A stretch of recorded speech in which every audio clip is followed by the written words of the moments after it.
already looking out for me.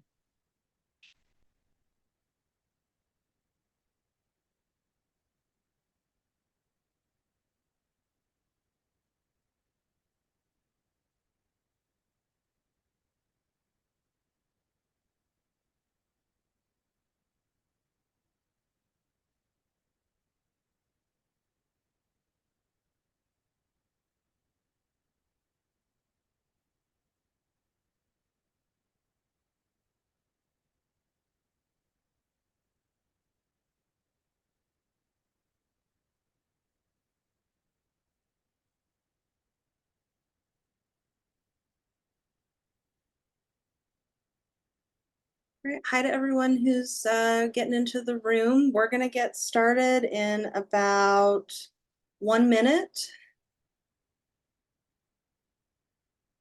So if you want, we've got some messages that are coming through the chat from our call committee. Feel free to check those out.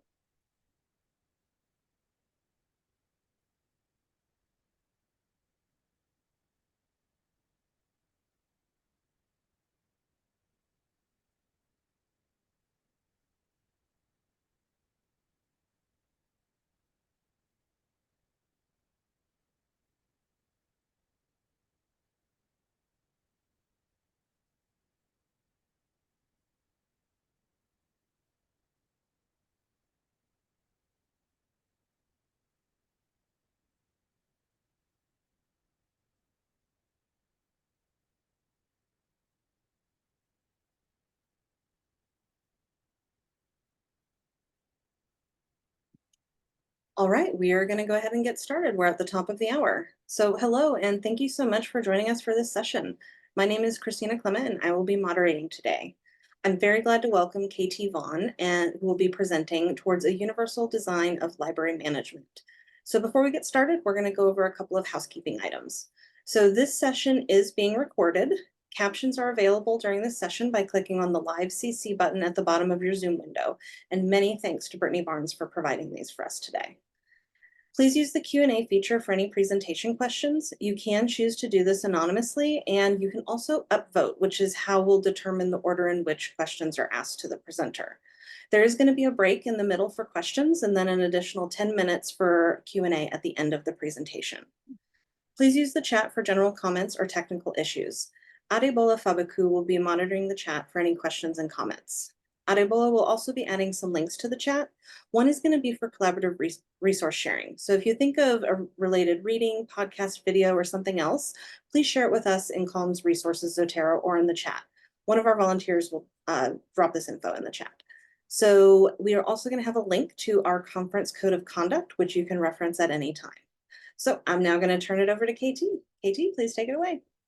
Great. Thank you, Christina, so much. And welcome, everybody. In this session, I would like to welcome you to join me on a thought journey about how we can make library management practices more inclusive to the wide range of physical, cognitive, social, and other abilities that represent both ourselves and our colleagues in libraries. I want to warn you that I don't have the answer to this particular problem. The purpose of this session is not to give you a fully formed framework. Instead, I'm hoping to share some ideas of where we could go with this in the future. My dream is that this is just one step in a journey that involves lots of different people thinking about it. In the next 40 minutes or so, first I'm going to share my positionality and why I think universality is a better framework for management than accommodations. And then I'm going to give a quick overview of the established frameworks of universal design and universal design for learning, also known as UD and UDL. And there are a couple of other relevant people-centered frameworks that I think could also inform this work. And then we'll take a brief pause, as Christina mentioned, for any questions that have come up at that point. Please go ahead and put them into the Q&A system on Zoom, and we'll get to them at that point. After the pause, I will work through a couple of different ways that I've been thinking about management practices that focus on accessibility. And I'm going to be using the Job Accommodation Network, or JAN, as a part of the reference there. I'm going to conclude with some initial thoughts about what a UD for library management framework might look like. And I want to note that in 2022, there was a really great Calm talk by Katie Quirin Manwiller, Sammy Peter, and Kiyomi Diane Deards that was called Creating an Inclusive and Accessible Culture. In this talk, I'm going to build on their thoughts about building more inclusive organizations by advocating for this concept of a framework. And Christina just put in the link to their slides from 2022. So thank you for that. Please feel free to leave any comments or thoughts that you have in the chat. I'm not going to be monitoring that while I talk, but Christina will be for us. And they will also be dropping in some links as they go. And I just want to take a moment to thank Christina and Adebola, Heather, and Brittany for all of their support with this session and for all of the other things that have been going on. Calm is a great place to present because of all of the support that we give each other as a unit. So I want to start by sharing with you some of my positionalities that inform this work. I have been working in libraries as a student, a staff member, a faculty member, and now administrator for about 25 years. The last 10 or so of those have been really in administration. In 2020, I joined the libraries at Washington and Lee University to be the new university librarian. As one of the oldest colleges in the country, Washington and Lee has a really complicated history around the oppression of the Monacan people on whose unceded lands we sit, around the enslavement of people who built much of the infrastructure that we still lean on, and on the continuing legacies of the lost cause narrative and Jim Crow. Many of the descendants of these people still live and work as our colleagues and in the area. The Washington and Lee Library is committed to critically evaluating and improving our services, spaces, staffing, other policies through anti-racist and anti-oppressive lenses, including through critical disability lenses. I'm more than happy to talk about some of that work in other spaces if you want, but I'm going to move on for now. Only recently have I become more comfortable talking about my multiple disabilities. Most of them are related to joint mobility impairments that are caused by sports and life injuries, and also by early onset osteoarthritis. My disabilities are largely invisible. They're also physical, and that confuses a lot of people. It's led to a lot of discussion, a lot of it internal, about whether I'm disabled enough to claim the title of being disabled. In addition, I was hit by a car in early April while commuting to work. I'm still dealing with the aftermath of that trauma, mostly related to a concussion, but I'm very pleased to report that this morning I graduated from my trauma therapy sessions, and so that part of my recovery is going very well. Oh, thank you for the love. Finally, my primary area of research as a faculty member is in disability and accessibility in libraries. About 5 years ago, I completed a doctorate in education for which I designed and assessed a staff training program focused on disability awareness. Since then, I've also considered things like the design of the library service point, how libraries communicate library accessibility via their websites, and how we can apply universal design to library services such as author talks. For several years, I've been feeling this desire to combine universality with management, and I'm really excited to be on that journey with you today. Before we get going, I'd like to address two really foundational questions, and they're really two sides of a coin. The first one is, why shouldn't we just continue to rely on accommodations for resolving accessibility problems? The systems that we currently have in place assume that it is the responsibility of the disabled person to advocate for their unmet needs. I find this system to be inherently exclusionary, and I find that it makes several assumptions that are invalid. First, this kind of system assumes that all people who need different or additional supports at work identify as disabled. We know that from the literature, and I know from my personal experience, that it can take time for a person to move from an awareness of having disabilities or having needs to having that identity as disabled and then being able to do further action. At that point, they need to feel comfortable disclosing their disability. There are a lot of known risks to disclosure, including social stigma and workplace discrimination. In fact, in a recent conversation that I had with the provost, I told her that I had submitted a chapter to a forthcoming book about librarians with disabilities. The provost, my boss, was surprised to learn that I'm disabled. I had this moment of panic in that conversation. Is she going to think that I'm not qualified for my job?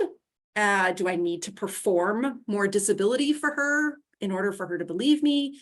Is it going to come back to harm me down the line? Now, I've never asked for accommodations for my own needs, even though I have worked in multiple libraries that were actively disabling to me. The accommodations process requires the individual not only to identify as having a need, and not only to be comfortable with disclosing that need, but also to be able to get the support of multiple different people, including their doctor and the University Human Resources Organization, neither of whom may be supportive. You also don't know if you're going to be successful in the end, so you're taking a big risk to do that. The process can be so painful and scary that people might just find it easier to avoid asking for the accommodation and just cope with what's going on or to find another job. I want to put a plug in at this moment for Abigail Phillips and Dustin Fife's session on Thursday at 2:15 called Human Approaches for Supervisors and Managers Supporting Accommodations in Libraries, because they have done some interesting research specifically in this area. And I'll say, I'm excited about this because my experience as a supervisor handling accommodations requests has been that the university sets up this process as inherently antagonistic. For instance, in a case at a different institution, I was directed to not allow any changes to a physical work environment, job duties, or scheduling until and unless the individual who had a need had finished the paperwork that showed we had to require them. And even when I could make changes for that person, I could only do it for that person.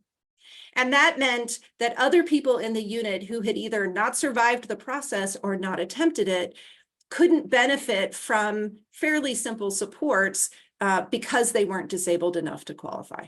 And that's not the kind of system that I think we should be encouraging or maintaining at work. So to me, shifting towards a universal design approach is not just a procedural shift, but it's also a cultural shift. In this kind of universality approach, we can recognize that there's no normal body. By that, I mean that the ideal or standard body is just unreachable. On the contrary, disability is actually the normal and widespread case for people over the course of their lifespans. So this approach compels us to reconsider how we practice leadership, how we practice management, which are two different things, as we heard in the keynote this morning. Disability, after all, can be chronic and it can be acute, sometimes in the same person at the same time. It can be visible and invisible, and it can impact any aspect of our personhood. As I'll discuss in the UD and the UDL frameworks, the idea of universality is that it allows us to expand the accessibility of spaces, practices, and services to help the most people most of the time. There is still space within a UD system to recognize that some people may have specific needs that are outside of what can be provided in a universal situation. Universal design does not attempt to solve everybody's need at every particular moment, because perfection, like the ideal body, is an unreachable standard. What we can do is strive for inclusion wherever and whenever we can. We can strive for being better. So I am really excited that CALM has a good track record of including talks on accessibility and universal design, including the one from 22 that I mentioned and the one on Thursday. Universality fits really nicely within this year's theme of person-centered management practices. This is because universal design forces us to think about how we design spaces, services, policies, and so on around the people who are using them, and not how to fit the people that we have into the spaces, services, and policies that are designed for an unreachable ideal. Okay, so I've covered who I am and where I'm starting from, and I want to spend a few minutes now on this overview of universal design, design for learning, and then a few other frameworks that I just want to touch on. My assumption is that some of you in this session are very familiar with UD and UDL, and some of you are just learning about them. So I will be having some links put into the chat with more information where you can go learn. So we'll start with universal design. Activists have been working on universal accessibility as a concept since the 1960s. That's when the disability rights movements in Europe and the United States really started getting underway. The 7 principles of universal design that are shown on this slide were created or finalized in 1997 with leadership by architect Ronald Mace, who was at NC State University. Perhaps unsurprisingly, UD was very focused on the physical design of spaces and objects, but it's now been commonly applied to virtual environments, such as websites and digital media as well. My favorite source for UD information is the Irish Center for Excellence in Universal Design, and we'll put a link to that in the chat.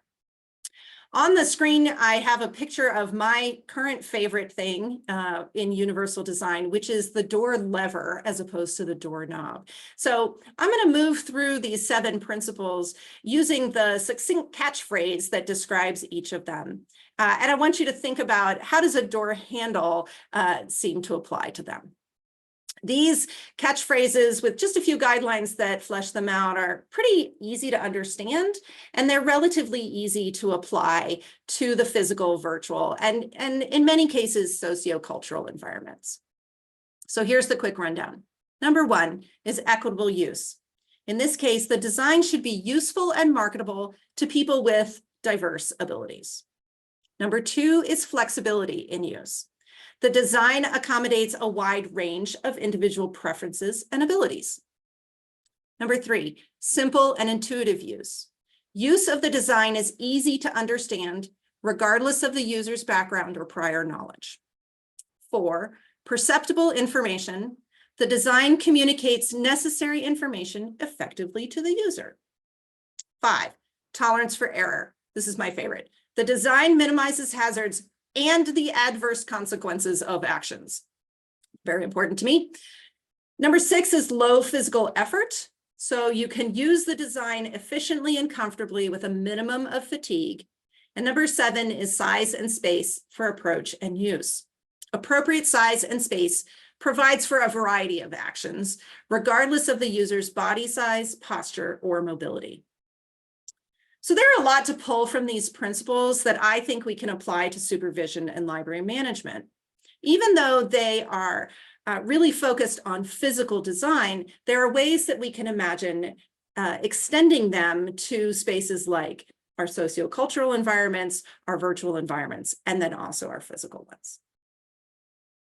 There have been some critiques of the original principles of universal design. And in 2012, researchers at the University at Buffalo's Center for Inclusive Design and Environmental Access, also called the IDEA Center, put out 8 goals for universal design as a response to some of these concerns. In particular, people were worried that the principles lack clear connection to the literature, that they're difficult to assess, and also that they might encourage aesthetic changes over functional ones. So the 8 goals emphasize not just the functional needs, but also these social and emotional dimensions of design environments. And thank you, Christina, for putting the link to the goals of universal design into the chat. So in reading these goals, the first 4 on here, body fit, comfort, awareness, and understanding, relate very clearly to the original 7 principles of universal design. They speak to principles like equitable use and low physical effort, perceptible information, simple intuitive use. For our purposes, the second 4, that's wellness, social integration, personalization, and cultural appropriateness, those are new ideas. And they relate directly to our interest in managing organizations. I want to explain those 4 just a little bit more because they are the new pieces that add on to our understanding of universal design. So the Idea Center defines each of these with a simple sentence. Wellness is contributing to health promotion, avoidance of disease, and protection from hazards. I'll remind you that this came out in 2012. Who knew that it would be so prescient for the COVID-19 pandemic? Social integration is treating all groups with dignity and respect. And we heard about dignity this morning in the keynote. Personalization is incorporating opportunities for choice and the expression of individual preferences. And finally, cultural appropriateness is respecting and reinforcing cultural values and the social and environmental context of any design project. On the screen, I have 3 images that are examples of universal design that may already be built into your library's physical environment. So on the left is a photo of automatic sliding doors with emergency crash bars. This example is from a hotel. It's also clear in the picture that the approach to the doors is flat on both sides with plenty of room to navigate it. The second image is of an Aeron chair, which at the time that it was first designed was very innovative, because it has so many different adjustable points, so it can be used by a much wider range of people than those who happen to fit the ideal of an office chair without this kind of flexibility. The third image is of 2 signs outside a universally designed restroom. One of the signs has the word restroom and also the universal images for a woman and a man, indicating that it is gender inclusive. The other has the word accessible, as well as a standard image for a person who's using a wheelchair. There are also underneath the words, the Braille versions of these. It's difficult to see that in the picture. I really like the 2-for-1 that this image presents to us, because not only is the signage itself universally designed with 3 different ways to represent the same information, but also gender inclusive, fully accessible restrooms themselves tend to be more universally designed.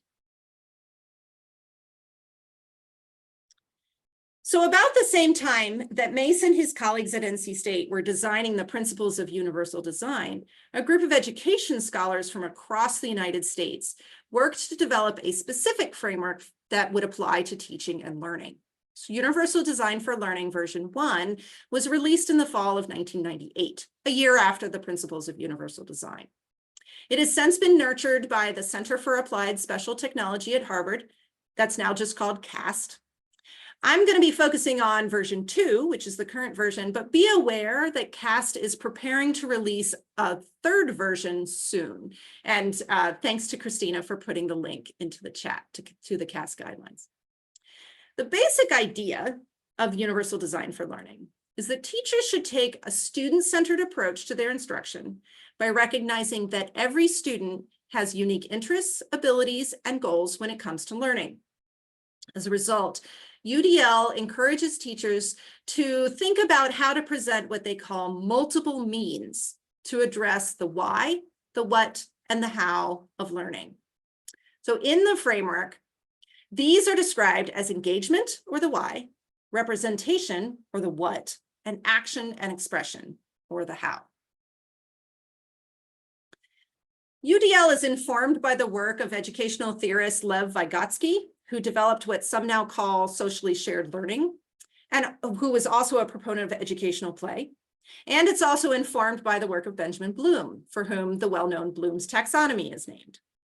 In version 2 of the UDL framework, each of the 3 areas, the what, the why, the how, are further broken down along 3 stages of learning, which are familiar to us who are familiar with Bloom. These stages focus on how the learner can access, build on, and internalize that why, what, and how of learning. On this slide, I've provided a very simplified version of the CAS guidelines 3x3 matrix. Unfortunately, each of these guidelines has several checkpoints that go with it that then have to be further defined with a lot of verbiage. That creates a pretty complicated framework, which is not helped by the education jargon that's used on the checkpoints. One of them, for instance, under recruiting interest is, and I'll quote, optimize relevance, value, and authenticity, end quote. That 5-word phrase then has to be defined with a paragraph and 5 more bullet points. So it's a little bit difficult to extend to other spaces, but we'll try. For me, what UDL brings us on top of the UD principles and goals are these 2 new ideas that can inform management practice. First, we have this very strong emphasis on providing multiple means of participation. So UDL encourages the teacher to focus on providing information to students in different modes, which could be written, spoken, graphic, multimedia. And it also encourages the teacher to allow students different ways of demonstrating their mastery back in different content and ideas. Second, UDL uses a why, what, how model that I've also read in various change management texts from business. For instance, in the book Switch, How to Change Things When Change is Hard by Chip and Dan Heath, this framework is used to help managers think through how they communicate about change. Chip and Dan encourage people to communicate the purpose of a change, the end goal of the change, and the possible steps in the implementation and assessment of the change. And those are the why, the what, and the how. So I can see a lot of connections between library management practice and UDL. I've been using UDL to figure out how to run a meeting. I use this idea of socially shared learning, and I think about how participants are going to engage with the meeting content before, during, and after the meeting, and how they will respond to the outcomes of that space. I think there are probably a lot of us who have incorporated some aspects of UDL into our teaching practices. This why, what, how model with multiple means of access and achievement can prompt us to include things like student-driven and collaborative syllabi, encouraging students to choose topics of their particular interest, encouraging social learning through peer tutoring or peer review. And we might also be using multiple instructional techniques within the same class section, including lecture, hands-on practice, think, pair, share, other active learning techniques.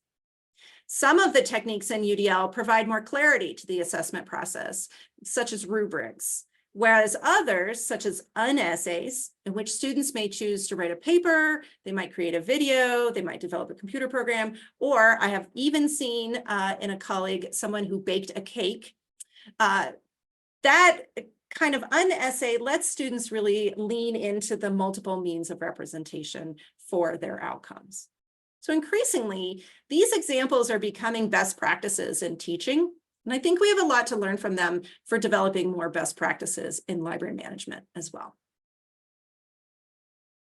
Before we have our mid-session break, I'm just going to do a very quick think about a few other people-centered management frameworks that I think are relevant and fit within our framework.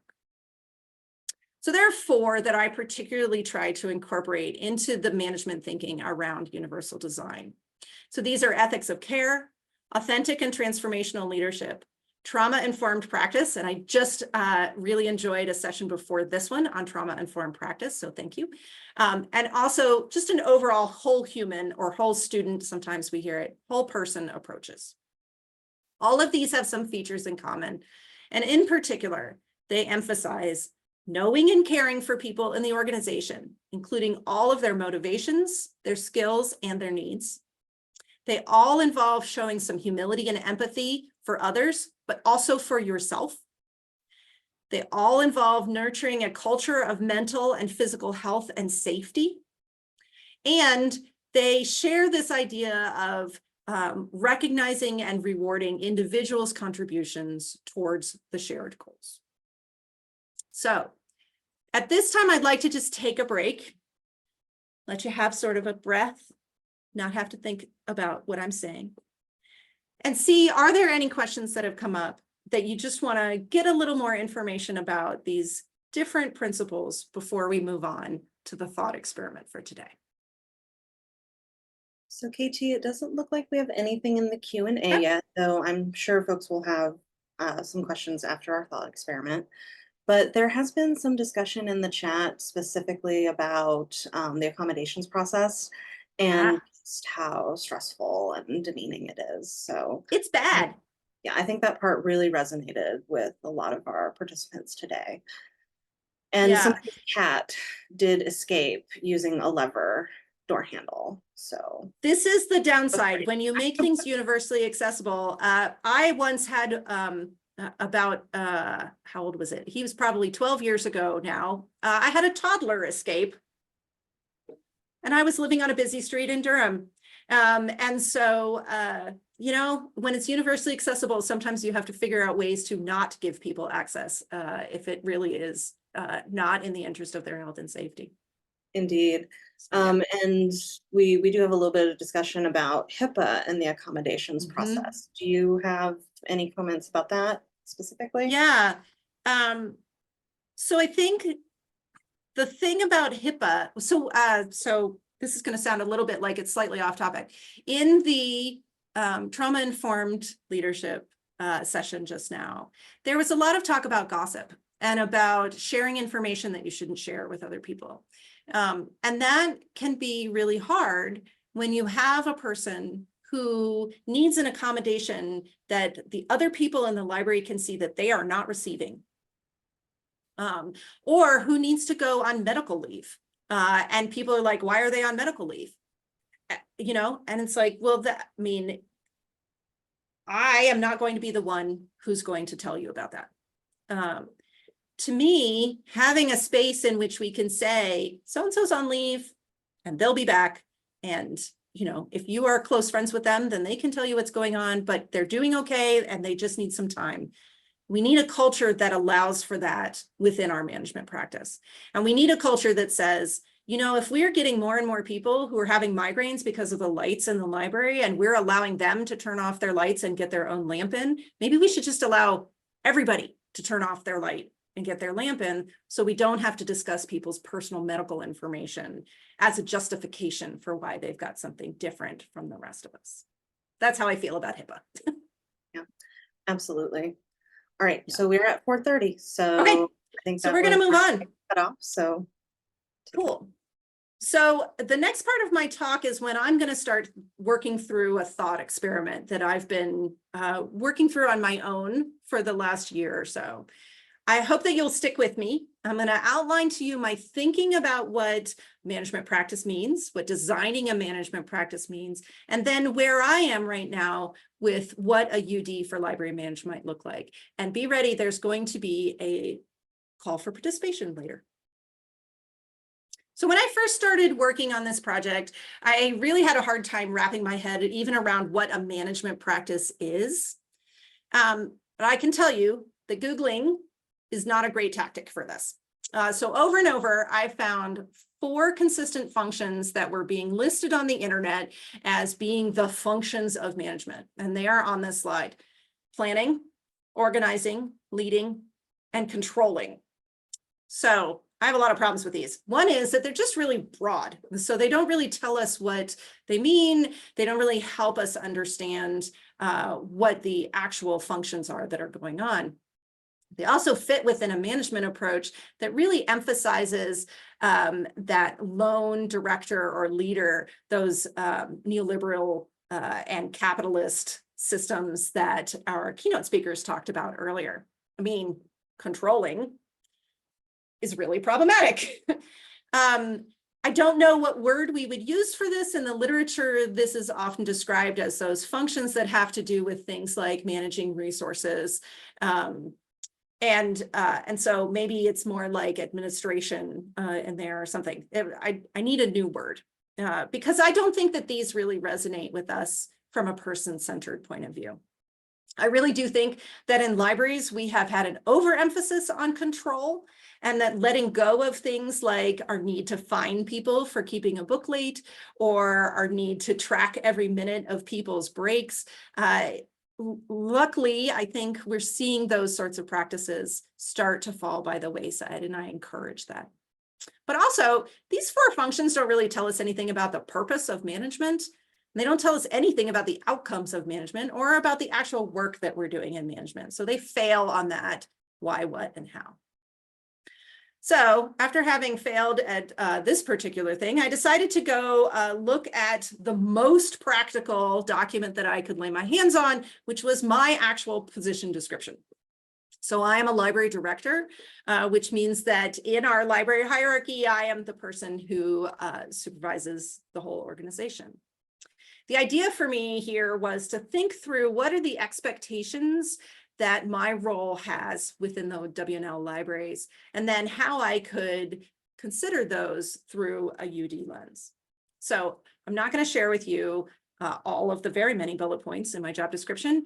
What I've done is combine them down into 6 major areas of responsibility that they describe in more or less the order of importance that they hold in my position description.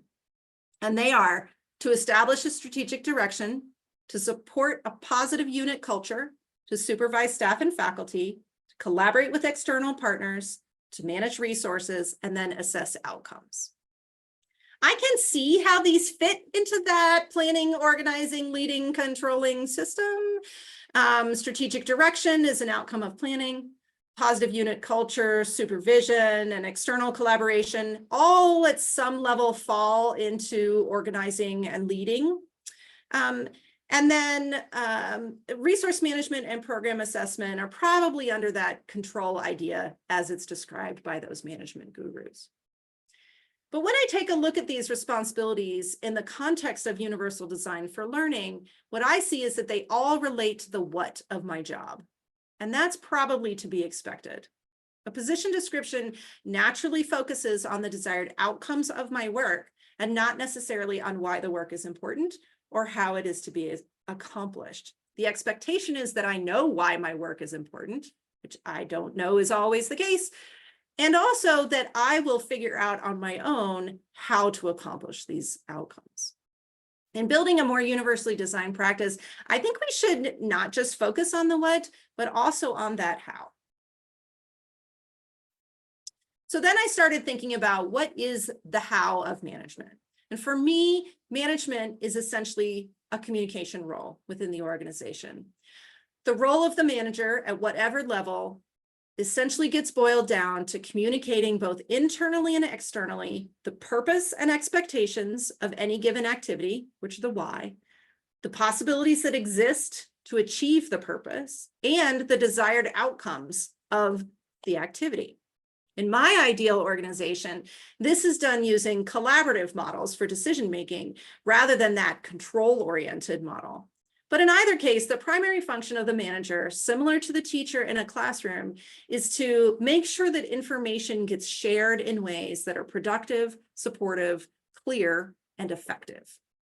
And I'll note that that includes all different types of communication, including one-on-one and group, internal and external, fixed and fluid. And communication activities in a management practice would include the collaborative development of annual and long-term strategic directions. It would include setting clear expectations at onboarding and during informal and formal reviews. Another thing we've talked about a lot already today. It includes creating inclusive policies and guidelines that range from things like workplace setup to travel to promotion. It includes project management for group initiatives. It includes recognizing and rewarding progress towards individual and shared goals. So it's all well and good to talk in these generalities. A lot of this just sounds like best practices for inclusive leadership. So in an effort to wrap my head around some of the more practical aspects of universal design and management, I turned to the Job Accommodations Network, or JAN. And Christina, if you can pop the link to JAN into the chat, that would be great. Jan provides advice on established accommodations that are appropriate for different types of disabilities. The A to Z lists that they have on the site include advice that starts from disability type, such as chronic pain or ADHD, from limitation, such as lifting or spelling, work-related function, such as communication or workstation access, and accommodation type. As a project of the U.S. Department of Labor, Jan is very much within the legal accommodation sphere. So on the screen is the first line of their About Us description. Quote, Jan helps employers recognize the valuable contributions that qualified workers with disabilities add to the workforce by providing accommodation solutions, trusted strategies, and practical guidance on the Americans with Disabilities Act, ADA, end quote. The site is very clear that its purpose is to encourage companies to employ disabled people by helping them understand what special accommodations they need to provide under the law. I find this more than a little problematic, but it is helpful to take a look at the types of accommodations that they recommend, because many of them are things that I think we should be considering as a universal practice in our libraries. So Jan consolidates accommodations into essentially 8 categories. We can really see in these categories that a lot of formal accommodations do have to do with communication. For instance, accessible information, supervisory methods, job restructuring, policies, and assistive technologies in particular, each have changes within their spaces that deal with different modes of communication, with clarity of expectations, and with assessment. So, for instance, in the description of what accommodations for supervisory methods are, it includes communicating assignment, instruction, or training by the medium that is most effective for a particular individual. I would suggest that adapting supervisory styles to match the needs of both parties is an inclusive, people-centered practice from the beginning. And this language really reminds me a lot of that multiple means of participation from UDL. On the other hand, things like accessible and usable facilities, accessibility services, and transportation could also be addressed in a more universal way through more inclusive policies and practices. So one of the most talked about inclusive policies is telecommuting or remote work. Jan includes this under both the accessible and usable facilities area, as well as under transportation. After the pandemic, the W&L Library developed a flexible and remote schedules policy. And that's allowed us to balance our campus's emphasis on very visible physical on-campus engagement with everyone in the library's need for time away from our busy spaces, whether that's to get deep project work done, to handle family obligations, or, as I recently used it after my crash, to manage health needs.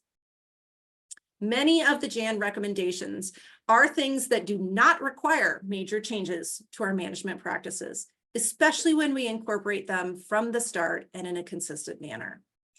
If you remember that adjustable office chair from the beginning in the UD examples, an accommodation for a person would be to purchase a specific special chair based on their need. But a universal approach would say, let's get adaptable, flexible chairs for everybody whenever we are replacing chairs. I also recognize that our ability to provide a universally accessible workplace is very much bounded by our individual spheres of influence, and yours may be different from mine. For instance, although I would dearly love to convert more of our restrooms to gender-neutral, universally accessible spaces, the most that I can currently do in my position is to advocate that the university do that. I don't have the power to actually make that happen. I have to convince other people that they will do it either piecemeal or, if ever it happens, as part of a whole library renovation. But remember, it's not the intent of universal design to achieve perfection. It is the intent to have progress towards supporting the most people most of the time. So now that I've talked about some of my attempts at understanding what a management practice looks like, I would like to wrap things up by revisiting some of our frameworks and thinking about where we go from here. So I deliberately titled this session Towards a Universal Design for Library Management, because I don't have a polished answer for what this model might look like in the end. But I do feel that whatever framework comes out of this work, it should hang off of two major pillars.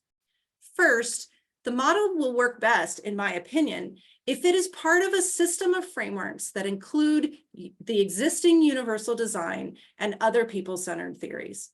And second, I think this will be most effective if it speaks directly to these functions and activities of management, especially communication. So let's just briefly review the frameworks that I've discussed so far. First, we have the 7 Principles of Universal Design from 1997. These remind us that we need to build equity and flexibility into our systems. They remind us that information, including expectations and instructions, needs to be simple, intuitive, and discoverable. If we expect people to take risks, we need to protect them from accidental harm and give them safety from failure. And translating these into a management space, we need to minimize the effort that's needed to accomplish our goals, but also give people enough space to work effectively. On the other hand, the more recent UD goals from 2012 extend these principles by adding 4 items in the social and cultural environment. With these, we remember to center people's physical, mental, emotional, and social health and well-being. We build healthy cultures by treating people with dignity and with respect. And we also build in the ability for people to personalize their work through making choices and expressing their preferences. I really appreciate the emphasis on including cultural values and contexts into our library environments as well. So then I brought up Universal Design for Learning, which encourages us to both incorporate multiple methods of communication into our practice and multiple means of participation into outcomes. UDL also reminds us about that why, how, what model for considering different important motivations and outcomes. This model is also really popular in business change literature. As we will hear in other presentations this week, and as we've already heard today, people-centered frames further give us ideas about knowing and caring for the whole person, demonstrating humility and empathy for ourselves and others, another strong vote in favor of wellness. And finally, the idea that individual contributors to shared goals are to be recognized and valued. So in order to make sure that this framework actually works, it also needs to be sensitive to the specific responsibilities, actions, functions, and so on of the management sphere. One of the problems in applying universal design wholesale to management is that it is clearly situated in the physical environment context.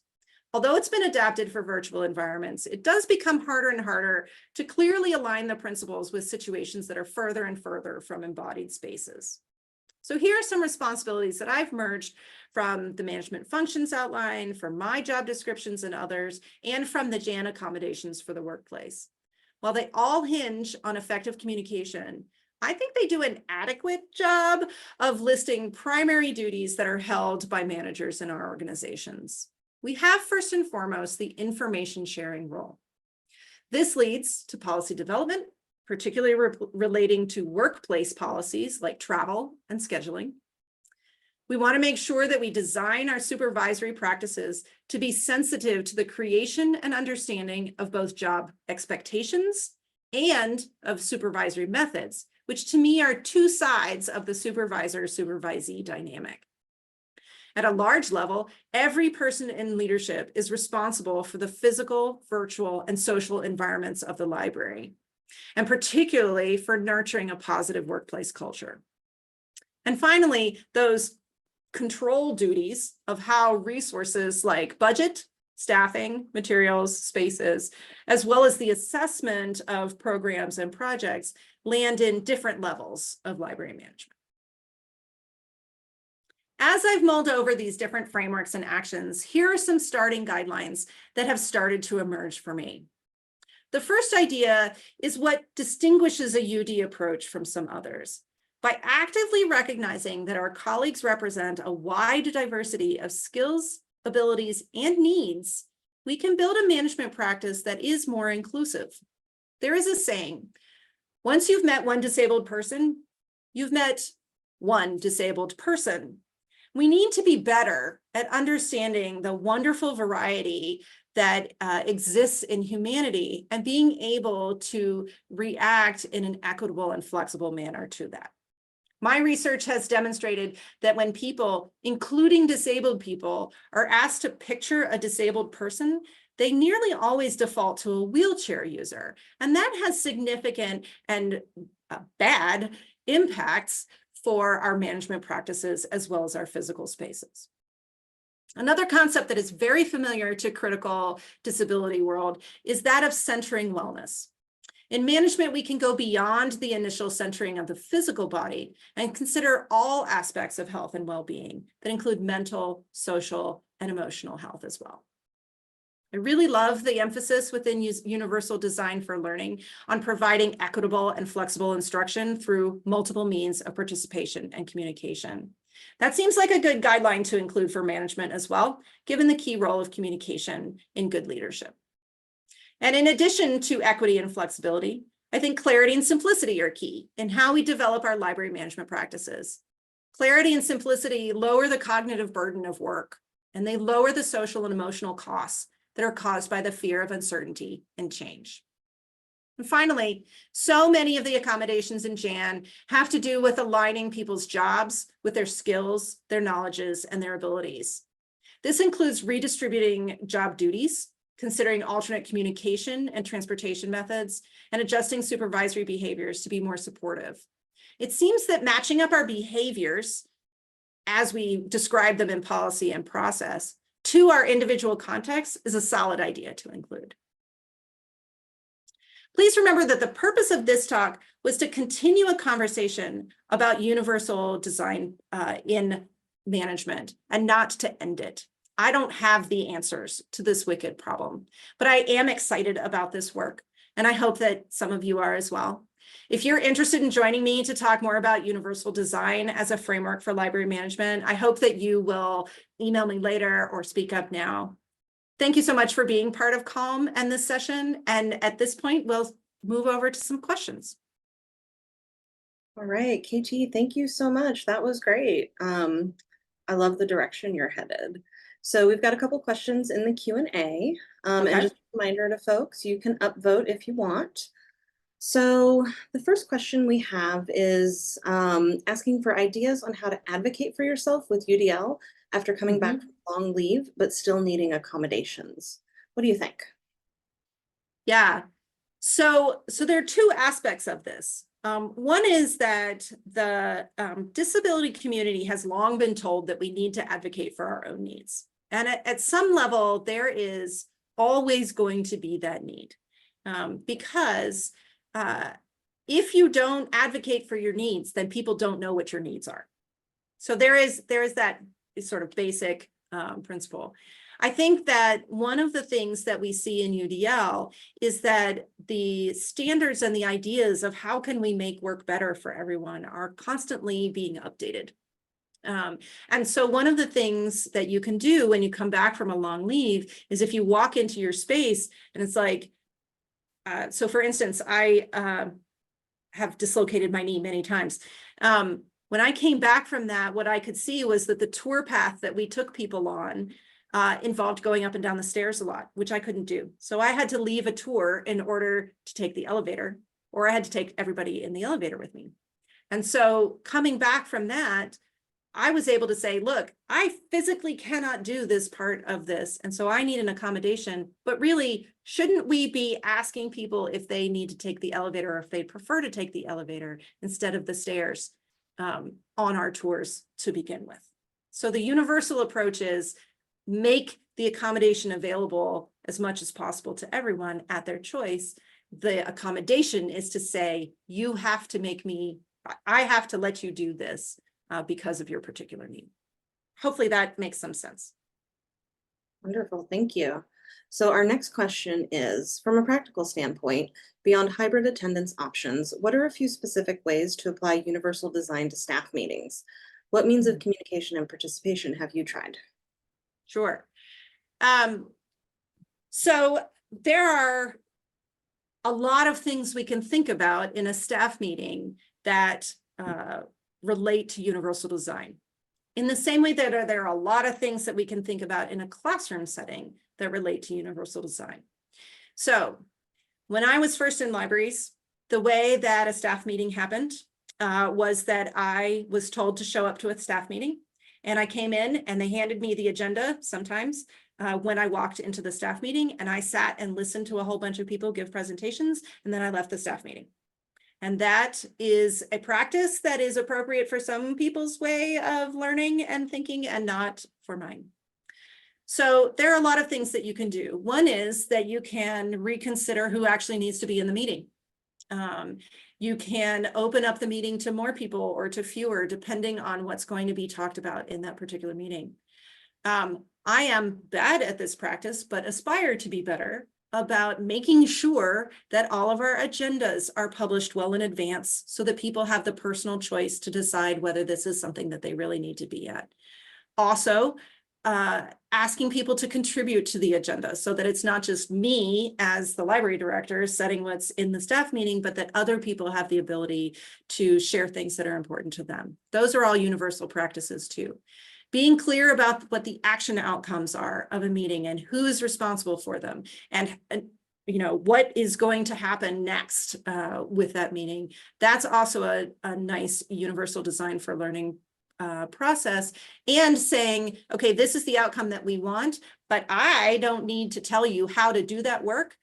Let's come to an agreement on what that is, because maybe the outcome is that we want to get into, I don't know, the philosophy department for our instruction more. Well, I don't need to tell whoever the liaison there what they should teach in those sessions. I just need to say, is this a value that we have?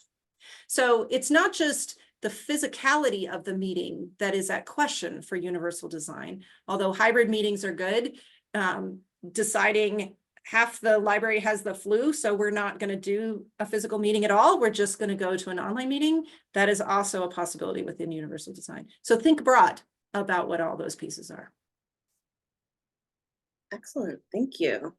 So our next question is, how can we help administration understand that an accommodation can go beyond policy, and that is perhaps its very purpose? If UDL offers XYZ, an accommodation might include that and something else. How can we help them understand this? Yeah. I think that the accommodation process is hard. And I am really looking forward to our session on Thursday about that accommodation process for supervisors and managers, because my experience with that process has been that the university really wants to lock down what you can offer to a person because they're worried about legal liability. And that just fundamentally makes me sad. I think that the thing that's really being asked here is, like, if there's a specific accommodation that we have there, that's a thing, but then there are also all of the other things that could happen around it that might be in the universal design space. So I think about things like chairs, because our universal chair is one that has a lot of different accessibility points. But I need more lumbar support for mine. And so the accommodation for me is to have extra lumbar support in my in my chair. But also I need to make sure that I have a chair that is functional in all of those other spaces, so that the arms are at the right height and so that my feet are on the floor properly. And one of the things that I can do for that from a universal design point of view is to make sure that everyone not only knows that they can request an ergonomic review and that the university will respond to those ergonomic reviews, but also to make it safe for people from a social point of view to ask for those reviews and then to follow up on what they find.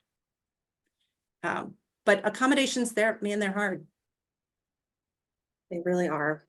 Yeah. All right, we've got one more question. I think we've got time. How do we balance increased workloads due to accommodations? Some staff have commented that they have to do more because another member is on leave a lot. We should do less. And I'm sorry if that sounds pat, and I'm sorry if that is difficult for you to negotiate in your workforce. But if people are on leave a lot, then we need to make sure that we have the peer coverage ability to handle that, because everybody needs to go on leave. And so if we're doing so much that either we're stressing out people or that somebody going just on vacation makes everybody else's workload dramatically increase, then we're doing too much, and we need to put some things down and take them off our plate. Do less. Yes, absolutely. Do less. Do less. All right, and we actually got one more rolling in, and I think Oh, yeah. we've got about 1 minute before we need to wrap up. So, how do you navigate using UDL to design a conference or meetings, and a person with a disability makes the effort to reach out and needs an accommodation, assuming supported already by their institution disability office? How do you recommend navigating that? It's hard. Depending on what the accommodation is, it can be really hard. I think that we are increasingly having a lot of tools that increase the baseline accessibility of our conferences, especially virtual conferences. So the ability to have the slides available in a separate space, presenter training, Brittany's excellent work of, I'm sorry I talk so fast, Brittany, of doing closed captioning, things like that. I once was involved in planning the Virginia Library Association conference, which is an in-person conference. And I can tell you that in-person conferences are extremely difficult to plan with a fully UD mode in mind. And it's where we get into that most people most of the time. We have some very treasured librarian friends in the state who are deaf and who need to have a signing interpreter who is with them. And so we helped to provide that interpreter for them. And you actually need multiple interpreters because you can't have the same interpreter work for more than a certain amount of time. It's bad for their physical bodies. The problem is that having a physical conference also be available as a hybrid or as a virtual space is just really difficult. And what we found is that not only is it remarkably expensive, but it actually gives a really poor experience to pretty much everybody. So it lessens the accessibility for a lot of people in the room. One of the things that I'm really interested to track is that this year, the Digital Library Federation has actually decided to do 2 conferences, one in person and one virtually. They are not going to be providing the same sessions at both of those conferences, but this is their attempt at thinking through, like, if we can't provide the most accessibility in one space, can we do 2 spaces that are that both provide the best experience that they can? And so I think that's a really interesting tactic to take, but this is not something that we have solved in conference planning. No, it's not. And it's nice to see that folks are thinking about this. Yeah. So, all right, that is time for our session. So thank you That's again, right. Casey, for answering questions for us and for this beautiful presentation. It's Thank been a pleasure you. to have you with us. Before we close out, I do want to point out that the evaluation survey is available for you to complete. I'm certain our presenter would very much appreciate your feedback. You can find a link to the evaluation in Schedge. It's labeled feedback survey and is directly above the session description. Thank you all so much for attending, and we'll see you tomorrow for day 2 of Calm. Thank you. Thank you.